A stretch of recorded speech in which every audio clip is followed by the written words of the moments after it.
Thank you very much, Mr. Speaker. It's always a pleasure to follow the Dean of our caucus, longest-serving member from Calgary, who has been outraged on a few occasions by Liberal mismanagement of the economy.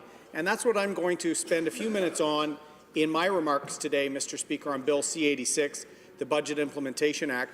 There's a few aspects I'm going to go through that should concern all Canadians, the biggest of which is the uncompetitiveness of our economy and how we are not ready for a global downturn. And many of the decisions of this government are putting us on a very, very precarious footing ahead of what could be uncertain times. And in fact, concerns I have related to the debt levels, record debt under this government, and record deficits in a positive time of economic growth. I've called the Liberal track record on debt and deficits the Liberal double-double. You know, most Canadians are seeing the cost of their double-double going up when they think of Tim Hortons. The Liberal double-double is deficit and debt, Mr. Speaker. And what's crazy about it, it's being fueled even with a roaring economy and despite the fact the Liberals are raising taxes countless times, making us uncompetitive. They're taking more money from Canadians, yet they still can't even balance the budget, Mr. Speaker. But because this is a budget implementation bill, and because my friend, the member from Winnipeg North, the deputy House leader of the Liberal Party is here, I want to remind him of the fact that when he says things in the House, that will come back to haunt him. I've mentioned many occasions in the previous government when, as a Liberal opposition member, he would almost howl at the moon, Mr. Speaker. It's the day after Halloween, so I think he would howl about the use of time allocation or omnibus legislation. He called them assaults on democracy several times. He's given me so much material, Mr. Speaker, I wanted to keep the member from Winnipeg North on his toes. So I'm actually choosing a quote from this Parliament, Mr. Speaker, with respect to his comments as a government member. He said this, Mr. Speaker, I quote, on June 5th, 2017, member after member has talked about this particular bill being an omnibus bill. Again, when I was standing up, the member made reference to some of my quotes. They were not 300-page documents. They were more like 600-page or 900-page documents, which affected laws that had nothing to do with the budget, end quote, Mr. Speaker. Thank you. This budget implementation bill is 850 pages, Mr. Speaker. So it fits right in the sweet spot that he said was outrageous in the previous government, Mr. Speaker. In fact, it's at the upper range of the outrageous levels he was even talking about earlier in this Parliament, Mr. Speaker. It's amazing. And it is full, chock full of things that have nothing to do with the budget.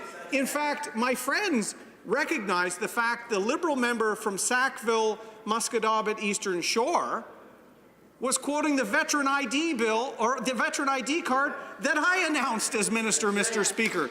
The extension of the NDI 75 card and making sure that all veterans got it, not just serving after 10 years, Mr. Speaker. I was proud to make that announcement in Fredericton alongside my good friend from the Canadian Armed Forces and Royal Military College, Brian MacDonald. He was an MLA in New Brunswick, and I thank him for his service in uniform and in the Assembly in New Brunswick. We announced that, Mr. Speaker. We were there. I can send the minister the picture of the cards we were holding up, Mr. Speaker.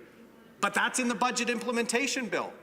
So I think when the member from Winnipeg North rises to ask me a question or comment, which he's likely to do, statistically it shows he will likely get up, Mr. Speaker, I would like him to apologize to the chamber for feigned outrage in this place over the very type of omnibus legislation he's now being tasked by Mr. Butts and the Prime Minister's office to defend. Even at 850-plus pages, Mr. Speaker, it's at the outer range of what he said was clearly unacceptable. But beyond that, let's get back to the double-double of the Liberal Party, the debt and deficits. $60 billion of debt accumulated by this government in good economic times in 3 years, Mr. Speaker. In a positive economy where there's economic growth, that is a Canadian record. They should not be proud of that record, Mr. Speaker, because that debt and the deficits they're running on an annual basis are future taxes for my children, Mr. Speaker. They are spending recklessly at a time they should be putting some away for the looming clouds on the horizon, Mr. Speaker. They are not. And virtually none of it was the infrastructure money they promised, Mr. Speaker. You'll recall in the last election when the member from Papineau changed his fundamental economic views halfway through an election to outfox the NDP. He started the election by saying, we're the party of Paul Martin and balanced budgets, and then midway through he said, no, we're going to run deficits, Mr. Speaker. But don't worry, Canadians, no more than $10 billion and we'll be in balance by 2019. All of that was out the window within 3 months, Mr. Speaker.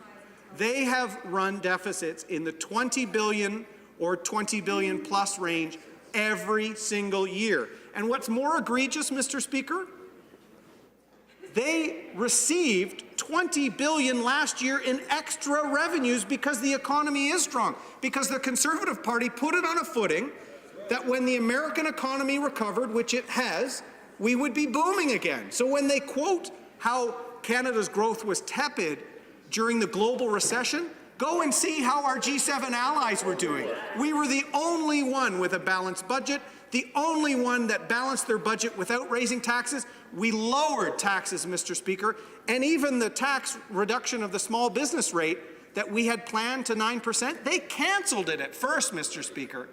And now they praise it as if they're returning it to a level we had pledged it to go to back in 2014, Mr. Speaker. So it's almost comical to hear members of the Liberal Party talk about the budget, about competitiveness, and about debt and deficits, because their policy and their underlying philosophy changes by the moment, Mr. Speaker, all based on opportunity for a photograph and the hope that they can grow the economy from the heart outward. Remember that one, Mr. Speaker? The budget will balance itself, and we will grow the economy from the heart outward, Mr. Speaker. Tell that to the Alberta oil patch worker, Mr. Speaker, or the engineer or geologist who are out of work, or property companies that now see vacancy rates in Alberta high because they have botched the resource economy, Mr. Speaker. In fact, the Canadians they've failed the most on the resource economy are our Indigenous peoples. In fact, the cancellation of the Northern Gateway pipeline, Mr. Speaker, that was a 1/3 owned pipeline. 1/3 owned. And our country has a commitment to make sure First Nations, Inuit, play a role in our economy and benefit directly, Mr. Speaker, and they would have with Northern Gateway.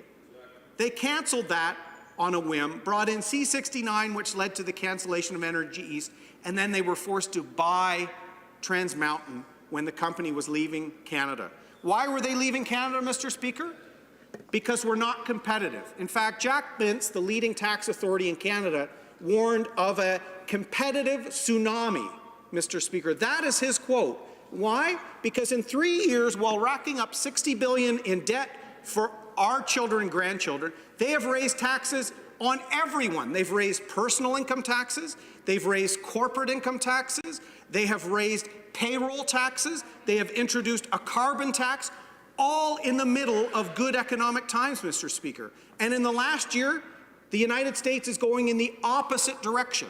This is why there's a competitive risk, all due to their mismanagement of the economy. Don't just believe myself or Jack Mintz, Mr. Speaker. What does Douglas Porter, the chief economist of BMO, the Bank of Montreal, say? He, quote, I think Canada has a very weak competitive position. I think we're going to get crushed in the next recession, end quote, Mr. Speaker. Crushed, why? Because they've squandered the opportunity of good times, Mr. Speaker. They have put us on an uncompetitive footing so that our small businesses are going to be paying a carbon tax that they're emitting large emitters from, Mr. Speaker. They're making suburban commuters in Whitby, in Ajax, in Pickering, in Uxbridge, in Peterborough, pay for their schemes that they've even acknowledged, the parliamentary secretary acknowledged, will make businesses uncompetitive and will not lower emissions, Mr. Speaker. So the very fact that our future competitiveness is hanging in the balance should concern Canadians. It should also concern them that this budget bill doesn't address the underpinnings of that competitive disadvantage and our problems getting projects like pipelines done, Mr. Speaker. I'd like them to stand in this House and put forward a plan to get our resources to market.